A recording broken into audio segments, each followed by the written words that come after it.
Պարոն Օհանյան, այսօր Մայիսյան եռատոնն է, 33 տարի անց, ինչ իրավիճակ ունենք դուք որպես Շուշի ազատագրման օպերացիայի մասնակիցներից։ Նախ որքան էլ այսօր դժվար իրավիճակում լինենք, այնուամենայնիվ պետք է մենք շնորհավորենք հաղթանակի տոնի կապակցության, որովհետև այս տոնը հայրենական մեծ պատերազմում մեր պապերի, մեր նախնիների տարած հաղթանակն է միասնական խորհրդային միությունում եւ Հայաստանը եւ Արցախը մեծ ներդրում են ունեցել այդ հաղթանակում ոչ միայն զինվորների տնտեսական ռազմական, այլ նաեւ ռազմական արվեստի տիրապետող մեր զորավարների տարած հաղթանակներով եւ պետք է արձանագրենք, որ մեր պապերը մեզ նվիրել են հաղթանակի օր, իսկ մենք մեր հայրենիքին, մեր հանրությանը, մեր ժողովրդին, մեր սերնդակիցներով այն դարձրել ենք եռատոն եւ տարիներ առաջ դուք գիտեք Շուշիի ազատագրմամբ այս տոնը նաև եռակի նշանակություն ունեցավ եւ հաղթանակի եւ Շուշիի ազատագրման եւ դրանով նաև հիմք դրվեց Արցախի պաշտպանության բանակի ձևավորման։ Այս օրը մեկ օր առաջ նաև տոնում ենք երկրապահների, այսինքն բոլոր կամավորականների օրն ենք նշում, նրանց էլ բոլորին շնորհավորում եմ եւ կարծում եմ, որ այսօրը մեզ պետք է լցնի համոզմունքով, պատասխանատվությամբ ապագա հաջողությունների, ապագա հաղթանակների համար։ Տարիներ հետո, այսինքն այս վերջին տարիներին, իհարկե 2020 թվականի 44-օրյա պատերազմից հետո եւ դրանից հետո Արցախը կորցնելով, իհարկե որոշակի ցածրացել է եւ նեղացել է այս տոնի նշանակությունը, բայց երբևիցե մենք չպետք է նսեմացնենք ոչ հաղթանակը հայրենական պատերազմում, ոչ հաղթանակը Արցախում եւ գտնվելով այսօր Եռաբլուրում մենք հարգաքի տուրք ենք մատուցում բոլոր այն հերոսներին, բոլոր ժամանակների, բոլոր պատերազմների հերոսներին եւ այդ հարգանքի տուրքով կարծես թե պարտավորվում ենք, որ նրանց գործը մենք պետք է շարունակենք։ Դժվար իրավիճակում ենք, չափազանց աղետալի հետևանքներ է ունեցել այդ պատերազմը եւ դրանից հետո գործողությունները Ադրբեջանի հանցագործ գործունեության շնորհիվ եւ նաեւ մեր իշխանությունների անգործունեության շնորհիվ, բայց այնուամենայնիվ սա դասեր պետք է լինի մեզ բոլորիս համար, հետեւություններ պետք է անենք ապագան մեր ավելի լավ տեսնելու համար եւ նաեւ հետագայում հաջողություններ ունենալու համար։ Պարոն Օհանյան, կներես, պարոն Օհանյան, Շուշին բավականին բարդ պայմաններում եք հաջողվել ձեզ ազատագրել։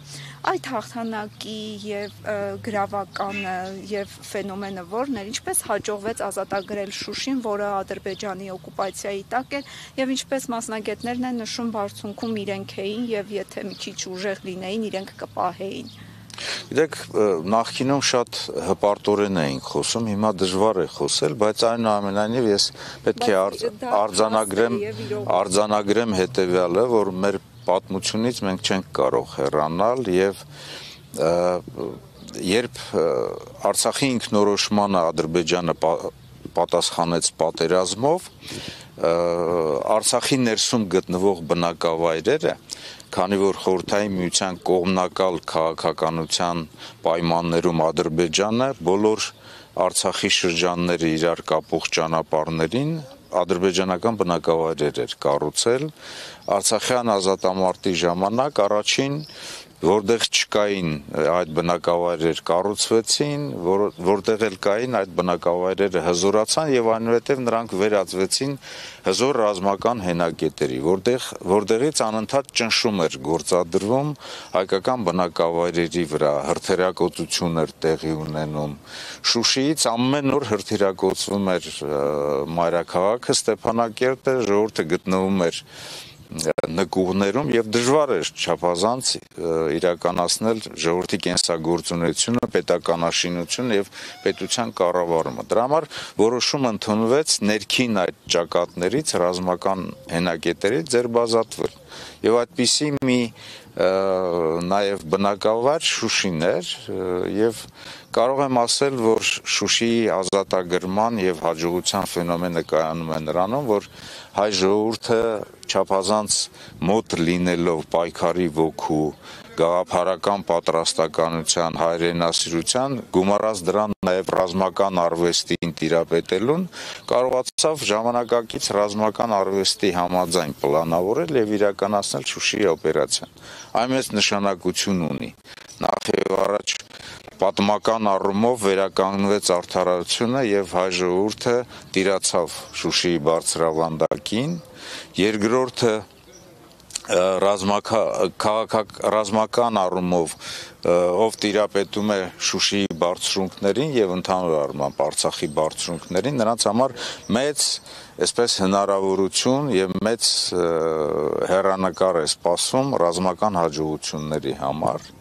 Շուշիի ազատագրումը նաև ճանապարհ բացեց Մայր Հայաստանին վերամիավորվելու եւ այնուհետեւ Հայաստանի հետ միասին ինտեգրված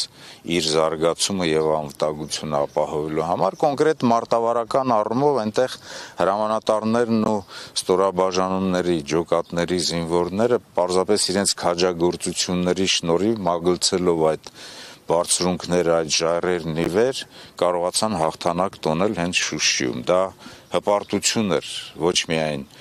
արցախցիների, այլ նաև հայ ժողովրդի համար, որովհետև մենք մեր հաջողությունները միշտ ունեցել ենք միասնության, այնտեղ որտեղ որ ժողովուրդը միասնական է եղել, այնուհետև այդ միասնությունը եռամիասնություն դարձավ նույնպես Արցախ, Հայաստան, Սփյուռք եւ այդ եռամիասնության շնորհիվ մենք ունեցանք հաղթանակներ։ Պարոն Օհանյան, ներողություն, մի փոքր ավելի էմոցիոնալ, հա, այսպես պատմական ակնարկ կատարելով դուք խոսեցիք մարտավարական գործողությունների մասին 33 տարի առաջ այսօր այս ժամերին չնայած Շուշիի բուն ազատագրումը մայիսի 8-ին տեղի ունեցավ, ինչ զգացողություններ էր, ինչ մթնոլորտ էր ընդհանրապես տիրում։ Տեսեք, նախ կոնկրետ իմ համար մեծ հպարտություն էր եւ ոգեվորություն, որովհետեւ ես ծնվել եմ Շուշիում եւ իմ ծննդավայրը ազատագրվեց, բայց մեծ ոգեվորություն էր ամբողջ Արցախում, որովհետեւ նախ եւ առաջ պայքարի արդյունքը հաջողություններ, այդ հաջողությունը հետագայում նաև հիմք հանդիսացավ բանակի զինված ուժերի ձևավորման եւ նաև ազատագրված ողջ Արցախի այսպես եւ անվտանգության եւ կայուն զարգացման համար։ Ի վերջո հայ ժողովուրդը իրեն տեր էր զգում իր տարածքում, իր երկրամասում եւ իրավունք ուներ ինքնորոշված ապրելու, այնպես ինչպես երկրագնդի մյուս ժողովուրդները, այնպես ինչպես Խորհրդային Միության մնացած բոլոր պետություններն էին ինքնորոշվել, որովհետև Արցախի ինքնորոշումը ըստ էության այնպես է տեղի ունեցել Խորհրդային Միության օրենքներով, ինչպես օրինակ Հայաստանի, Ադրբեջանի եւ մնացածների եւ Արցախի ինքնորոշումը, Արցախի ազատությունը որևիցե մի կապ չունի Ադրբեջանի, ասենք, տարածքային ամբողջականության հետ։ Այդ ոգևորությունը կար եւ այդ ոգևորությունն էր, որ հիմք տվեց, որպեսզի մենք կշռադատված, սառնասիրտ որոշումներ ընդունենք, պլանավորենք ողջ պետության գործունեությունը բոլոր ոլորտներում, հատկապես պաշտպանական ոլորտում եւ ունենանք միավորված ուժերով ունենանք հաջողություններ։ Օհանյան, ձեր թույլտվությամբ մի փոքր, հա, այսպես այլ օրակարգի անդրադառնանք։ Օրեր առաջ ազգային ժողովում Նիկոլ Փաշինյանը հենց ձեզ էր ուղղված իր այդ խոսքը, ասաց պետք է ձեզ բոլորիդ ԱԾ պատվալները լցնեի։ Դրանից հետո էլ Ալեն Սիմոնյանն է ասում դատախազը պետք է գա որոշ պատգամավորների հետևից։ Այս հայտարարությունները ինչ ազդակ էին, արդյոք առաջիկայում հնարավոր է ընդդիմադիրների նկատմամբ գործընթացներ սկսվեն։ Տեսեք, ընդդիմադիրների նկատմամբ գործընթացները նոր չեն, տարբեր մարդկանց նկատմամբ քրեական գործեր են հարուցվել, սկսած մեր դաշինքի ղեկավարից եւ նորություն չի, մեր դաշինքի ղեկավար այսպես սառնասրտորեն եւ դիմացկուն կերպով տարիուկես եղել է ձերբակալված վիճակում եւ երբևիցե չի ընկճվել, այլ ընդհակառակը դրանից հետո մենք միասին շարունակել ենք մեր պայքարը, բավականին մեծ քանակությամբ պատգամավորների նկատմամբ քրեական գործեր կան, որոնք որ քննվում են, շինծու գործեր են, շատ-շատերը դրանք չեն ընդունում, բայց այնուամենայնիվ դա դատական իշխանության նրանց անաչառ եւ անկախ գործունեության արդյունքում պետք է իրենց վերջնական լուծմանը լինի, ոչ թե ասենք գործադիրի ղեկավարի ցուցմամբ իրականացված գործունեություն։ Նորություն չէ, որ Նիկոլ Փաշինյանը նախ բազմաթիվ այդպիսի ցուցումներ է տվել, սպառնացել է դատական իշխանությանը, ամբողջ իրավական համակարգին եւ նրա բոլոր տիպի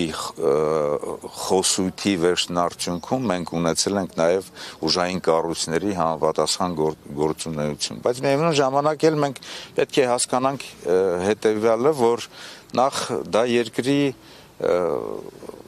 ղեկավարի խոսույթ չէ, երկրի ղեկավարը իրենց սովորական այսպես փողոցային խուլիգանի նման է պահում, հանգիստ հարց էր տրվել, որ հանրային հարթակում կան մի քանի աղմկահարույց գործեր, որոնց նկատմամբ ինչ, ասենք, հետաքրքրություն է առաջացել ժողովրդի մոտ եւ ինչ միջոցառումներ է ձեռնարկում, փոխանակ ինքը ներկայացնի եւ ասի, ինքը փոխում է ինչպես միշտ, այդ ամենը փոխում է մեր վրա, անդիմության վրա, հների վրա եւ այլն, բայց մենք այլ բան պետք է տեսնենք, որ երկրի ղեկավարը որոշակի հոգեվարքի մեջ է գտնվում, իր մոտ